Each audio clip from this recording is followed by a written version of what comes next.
Hello and welcome. I'm Elaine Canyon, sweetly writing happily ever after, one book at a time. And in this video, I've got tips and tricks for discovery writers.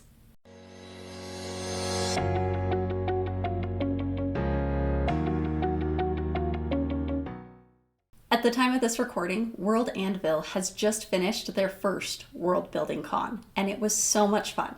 A big shout out to World Anvil and everyone who put that together and made it just a great time for all of us writers and everyone else who builds a world, the RPG groups and everyone else that needs to worry about that, coming together and giving us a fun place to interact and learn more about world building. It was awesome. As I was watching the conference, specifically the presentations that talked about world building, I was reminded that whenever people talk about world building, especially in the writing community, it's usually talked about by outliners, and it's usually geared towards outliners. And as a discovery writer, especially a discovery writer who wants to create a community of other discovery writers, I decided that we needed to talk about world building from the perspective of a discovery writer. So I went through and really analyzed my process of how I build a world. And then I went onto the internet and dug for the very minimal nuggets that I could find that talk about how other discovery writers are world building. And obviously, discovery writing is a spectrum. And so you're going to see a huge variance on how discovery writers do this. But I hope that some of what I'm going to share with you today will help for your process as you world build as a discovery writer. Now, unless you're writing nonfiction, which even in nonfiction, there are sections of it that have world building, you will be building a world. Contemporary fiction has a world. Even if your character never leaves their house for the entire story, there's a world there that they exist in. And so to a degree, you will be world building regardless of what you're writing. So as a discovery writer, how do you world build when the story is unfolding itself for you as you write? The long and short of it is to build as you go and then tie up the loose ends. But saying that doesn't help you. It doesn't explain what's going on. It's kind of a cop-out to just say that to a discovery writer. So let's dig in to what that means. Now, before we jump in, I'm going to give you a basic list of 5 things that most people need in any kind of world that they build. Or at least you need to be able to determine if these aspects of the world building are going to affect your plot in any way. And if they are, that you've built it out so that your world feels real and cohesive throughout the entire story. The first one is magic. Now, I've called it magic because I write in fantasy romance. Magic plays a role in what's going on in all of my stories. It can be the technology when you're writing in science fiction. It could be the fact that there are real barriers in contemporary worlds, like you can only take a car as far as you have gas or diesel or an electric charge on it. Cell phones only work where there is cell service. Now, as somebody who lives in a mountainous region, I can tell you that I know what roads to go on if I want to keep cell service, and I know what roads to go on if I don't. That's a construct of the magic in this real world we live in. If you're writing historicals, you can use the same idea that a ship only travels so fast across the Atlantic Ocean. A horse will only go so far for so long before it will insist that it rests and that it eats and that it has water to drink. So if you're not bringing magic per se into your world, be aware of the constructs of your world as far as what resources they have available to them and what the cost of those resources are. Now, if you're actually dealing in magic or in the powers that come from superheroes or the technology that exists in sci-fi that can do all these fantastic, amazing things, then you want to dig down deeper. And this stops being kind of that surface level when we're dealing with the contemporary or with the historical of a real world. There are some questions that we can ask ourselves to make sure that our magic systems or our technology systems are correctly woven in to the grand world that we're creating. Knowing if there's an origin to your magic or your technology or your power. It can be as simple as, yes, a god gave it. That's fine. It doesn't have to be this huge origin story that gets its own 20,000 word document. That's not necessary. Now, if you are someone who likes doing that, by all means, go back and do that. But when it comes to discovery writing, I have found that most of us, we don't want to dig deeper into the magic systems or the other parts of our world than we absolutely have to. That part of it is, at least on my end, boring. There's a point where I'm like, okay, yes, the world exists. It has magic because the story had magic when I was writing it. And that's what I discovered in the story, was that there was magic. I don't care all the time why the magic exists, but just having a basic understanding of where it came from. Can help add richness and depth to your story. Regardless of how deep of an origin story your magic system has, you do need to know the purpose it plays in the story. What does it do to affect the plot? Is it there just to be a side thing, or is it the whole reason that the plot happens in the first place? Knowing who and who can't use your magic, the dangers that are associated with it, if anybody's afraid of it, and along with the price of using it, are all important things that help to make your magic system or your technology or the superhero powers that you're working with feel real, but also have stakes associated with them. And if there are stakes with your magic system, then people care more about the magic system. The second thing is creatures. Now, in fantasy romance, I like to include a lot of the fantastical creatures like dragons and mermaids. That sort of thing is fun for me. And knowing the background of those creatures, what they eat, what they don't, where they come from, what aspect they're playing into the plot itself, those are all important things. But even if you're writing in a contemporary world, there are creatures around you. You don't have to include them in your story, but if you put a dog into a romantic comedy and that dog plays an important role, knowing more about the dog, what the dog is going to do, when it's fed, that sort of thing, can help you create a story that feels real to other dog owners. Now, if you're putting creatures into your story, the most important question, just like in magic, is what purpose does it play in the plot? So knowing what the creature is doing in your story and why it's there and how it's helping to move the story forward, that's important. Also knowing if the creature is just there because you like it and it's fun is important too. It's okay to have those things, but being aware that that's what you're doing makes all the difference when you're world building, especially as you're world building as you go and as you're tying in those loose ends. We'll come back to how we're going to do that as discovery writers as soon as we finish this list. The third thing is the locations. Being aware of where you're putting your characters and how that's going to affect them. This also includes things like the weather. I am really bad at this and I always have to go back. I write white room syndrome so much. And if you don't know what that means, what it means is that I write talking heads. I write two people standing in a white room talking to each other about the plot. And that's what most of my first drafts look like. And then when I go back, I have to, whether I'm cycling it back in or whether I'm going back and doing a full edit through the story, I have to add in all of the setting. I have to add those locations in of what do they look like. I have to add in the weather. I put characters in places that nobody knows if it's sunny or if it's raining or what. No one knows. It could be windy. You don't know. It's funny when I go back and read it because it is very white room syndrome. But it's something I found that I personally have to take into account when I am going back through my stories, especially those first drafts, that I'm adding in a setting. But you'll want to look for weather in your story. How does the weather affect your plot? What types of places are they in? Are they in towns? Are they in cities? Are they moving countries? Are they shifting from one country to the next? What does the terrain look like as they do that? And then tying it all back into what the plot was when you finished the novel.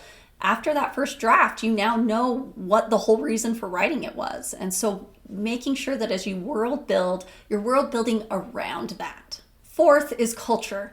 Now, this includes things like how the characters interact with each other based on their backgrounds, but it also includes governments and religions. This kind of goes back to the origin stories of magic for me. This gets so boring so fast. It just does. So you don't need it to be this huge in-depth thing where you're being David Eddings and you're writing the histories and the gospels for all of these different cultures. That's not necessary. It's cool if that's something you like to do. I'll admit, I've read the Riven Codex by David Eddings, and it was fun to go through and see how he wrote all of these different things that gave history behind every single culture he created. My husband is a huge Lord of the Rings fan, and the Silmarillion and all of the other background stories that Tolkien wrote are some of his favorite things because he loves to see the depth of the world. You can totally do that, but keep in mind, it isn't the end of the world if you don't.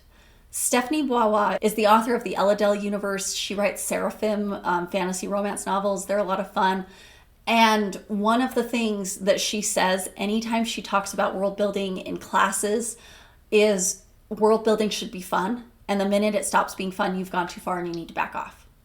So for her, it's a lot of fun to create. She's created a universe. This is like huge when you actually take the time to look at how much she's done. She's got worlds and countries within worlds and kingdoms within countries, and it's huge. And from my standpoint, that is overwhelming, and I never want to do it because I don't like it. I don't want to create these massive background stories. But that doesn't mean that as a discovery writer, you can't. It just means that you need to take into account the things like the history of your countries, the governments that they operate under, the religions that interact with those governments and with the people and the rest of the culture. How does that shape them? How many religions are there? How many governments are there? All of that plays a part in building cultures for groups of people. However, this is where I see a lot of people get stuck and they never actually write the novel. So for outliners, this can be dangerous. For discovery writers, though, if you're doing this as you go, I would suggest setting boundaries for yourself. You're only going to spend so much time on figuring out the background of this government, or figuring out the background of this country, or the history of this religion, whatever it is, before you're going to go back to your document and keep writing the story. Because in the end, we want to finish the novel. All of this can be done afterwards. Now, if you want to be cycling through it and writing the way Dean Wesley Smith does, we're going to talk about that here in a couple minutes. But just know this is one of the places that you can get stuck. And I don't want you to get stuck. I want you to finish your novel, and I want you to still be able to world build and have fun. Now, one thing that I personally pull out of culture, and you'll notice I didn't say it as I was talking about culture, but most people put into culture, is linguistics. I pulled it out for a reason. This is because linguistics can change character by character, even if they've grown up in the same place. So I have friends who grew up in the same state I did, in basically the same cities I did, the same region. We grew up within 20 miles of each other.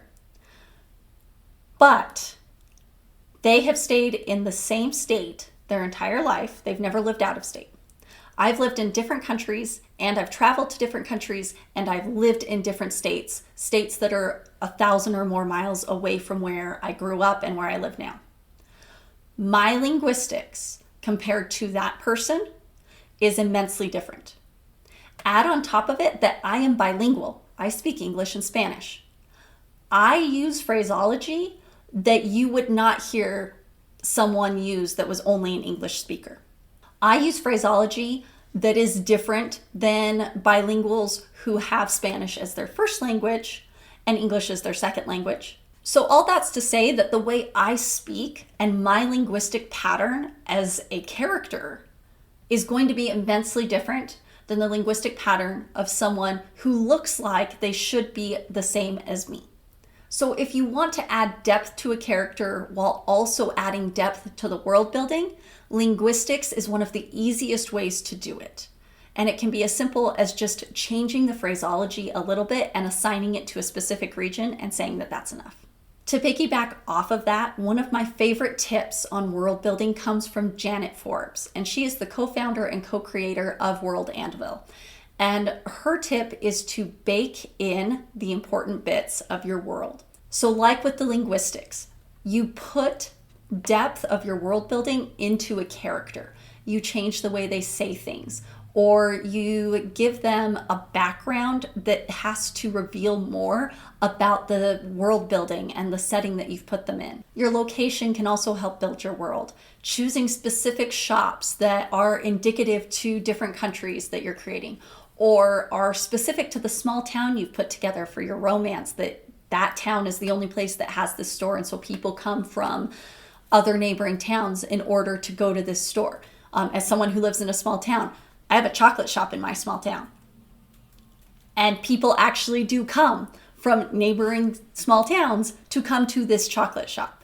It's a really good chocolate shop. You can bake the world building into your plot as well, how the different cultures and governments and religions and interactions of the characters work into your plot and create conflict and resolution and move the story forward. All of these are ways that you can create cohesive and beautiful worlds that feel real to the reader and help to immerse them in your story.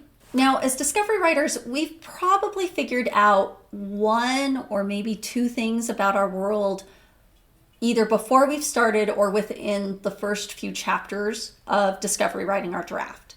Sometimes it can be a magical power, that we just know this power exists and that this character has it.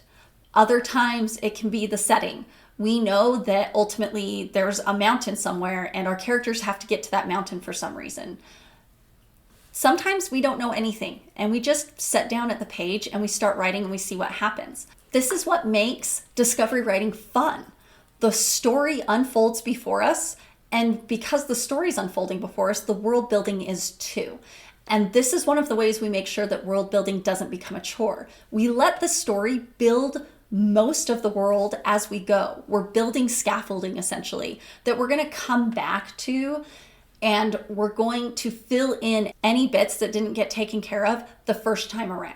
But since we're not using an outline to build this world, we need to be able to keep track of what we have in our world building as the story unfolds before us and what we don't have in our world building. There are two ways you can do this. We talked about cycling in a past video.